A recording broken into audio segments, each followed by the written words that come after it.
Jésus a dit « Je suis le bon berger. Le bon berger donne sa vie pour ses brebis. »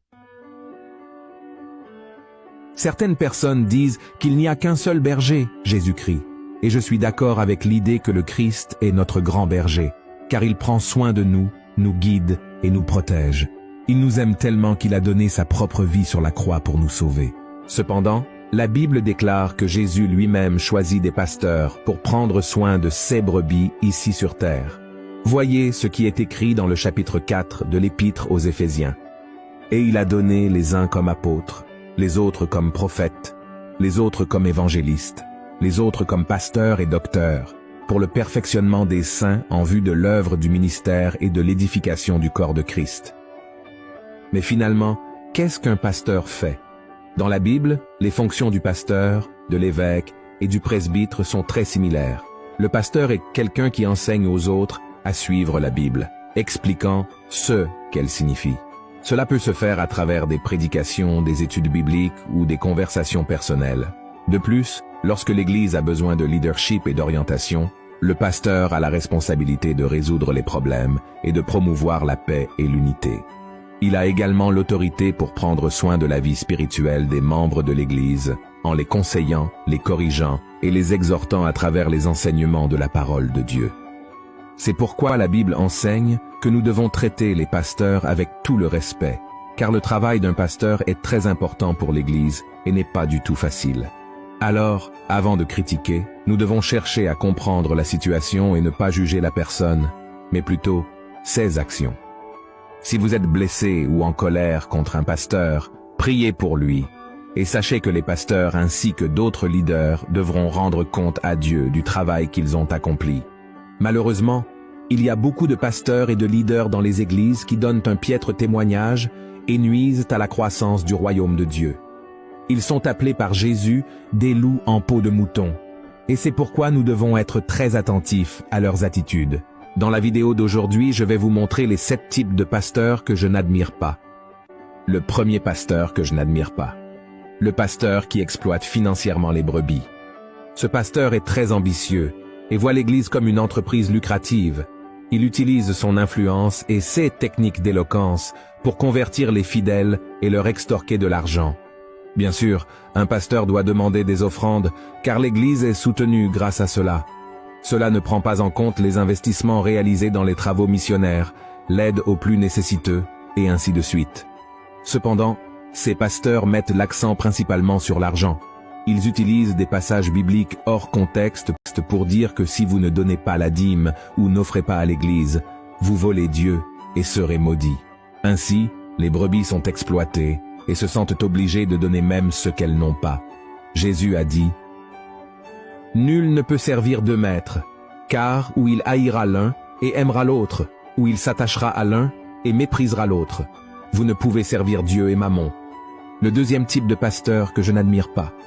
Le pasteur qui prophétise ce que Dieu n'a pas commandé de dire. Ce pasteur utilise son influence sur les gens pour prophétiser et révéler des choses que Dieu n'a pas ordonnées ou qui ne sont pas en accord avec la parole de Dieu.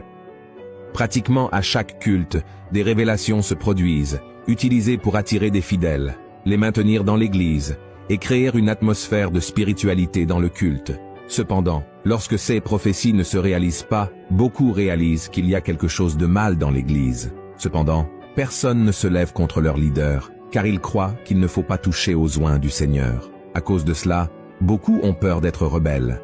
Cette manipulation cesse seulement lorsque la personne commence à connaître la parole de Dieu et refuse d'être trompée. Alors, gravez ce verset dans votre cœur. Quand ce que dira le prophète n'aura pas lieu et n'arrivera pas, ce sera une parole que l'Éternel n'aura point dite. C'est par audace que le prophète leur a dite. N'aie pas peur de lui. Le troisième type de pasteur que je n'admire pas. Le pasteur qui ne pense qu'à lui-même. Ce pasteur est toujours intéressé à défendre ses droits, son salaire, son jour de repos, sa vie privée, sa famille. Il est logique que le premier ministère dans la vie de tout chrétien soit la famille et non l'Église. Cependant, beaucoup passent la majeure partie de leur temps à prendre soin de leurs propres intérêts, laissant de côté l'œuvre de Dieu. Cela est très préjudiciable, car avec le temps, les brebis peuvent se refroidir spirituellement et s'éloigner du Seigneur en marchant seuls. Voyez ce que dit la Bible. Fils de l'homme, prophétise contre les pasteurs d'Israël. Prophétise, et dis-leur aux pasteurs, ainsi parle le Seigneur l'Éternel, malheur aux pasteurs d'Israël, qui se paissaient eux-mêmes. Les pasteurs ne devaient-ils pas paître le troupeau? Vous avez mangé la graisse, vous vous êtes vêtus avec la laine, vous avez tué ceux qui étaient gras, vous n'avez point fait paître les brebis. Le quatrième type de pasteur que je n'admire pas est le pasteur qui utilise des amulettes et des objets oints. Ce pasteur asservit les gens avec de fausses croyances et superstitions qui ne sont ni trouvées ni ordonnées dans la Bible. Il détourne la foi qui devrait être uniquement en Dieu et amène les autres à placer leur espoir dans des objets qui n'ont aucun pouvoir. Ainsi, il crée des campagnes douteuses où ils vendent des serviettes, des mouchoirs, des balais, des savons et même des briques prétendument oints, tous vendus à des prix exorbitants. La liste de ces objets est interminable. Ils profitent de l'ignorance du peuple pour les entraîner dans la tromperie. Voyez ce que dit la Bible. Les bergers ont été stupides, ils n'ont pas cherché l'Éternel. C'est pour cela qu'ils n'ont point prospéré et que tous leurs troupeaux se dispersent. Le cinquième type de pasteur que je n'admire pas est le pasteur qui ne prend pas soin des brebis. Ce pasteur est celui qui, pour une raison quelconque, s'est installé et ne montre plus d'amour pour les brebis. Il ne rend pas visite aux membres, laisse les faibles dans leur faiblesse, abandonne ceux qui traversent des problèmes spirituels et ne se soucie pas de ceux qui s'éloignent du Seigneur. De plus, il invente toujours une excuse pour ne pas aider ceux qui lui demandent de l'aide, car il ne veut pas être dérangé dans son repos, mais tient à un bon salaire. Et lorsqu'il fait des visites, il a tendance à rendre visite uniquement aux flatteurs et à ceux qui soutiennent ses décisions. Voyez ce que dit la Bible. Vous n'avez pas fortifié celle qui était faible, guéri celle qui était malade, pansé celle qui était blessée. Vous n'avez pas ramené celle qui s'égarait, cherché celle qui était perdue, mais vous les avez dominées avec violence et avec dureté. Le sixième type de pasteur que je n'admire pas est le pasteur qui veut dominer le troupeau.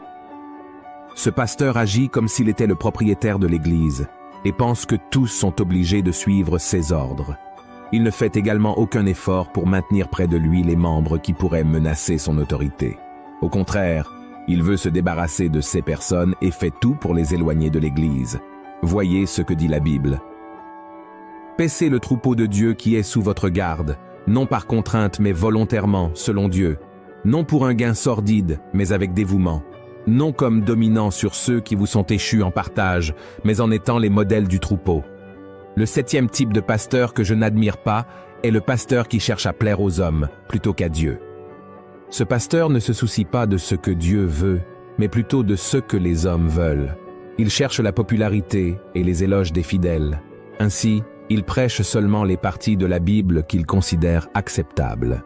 En d'autres termes, il utilise de nombreuses techniques de coaching, parle abondamment de prospérité ici sur terre, mais aborde peu le péché et les épreuves auxquelles le véritable chrétien est confronté. Généralement, ce type de pasteur prêche un évangile vide à une église pleine. Voyez ce que dit la Bible.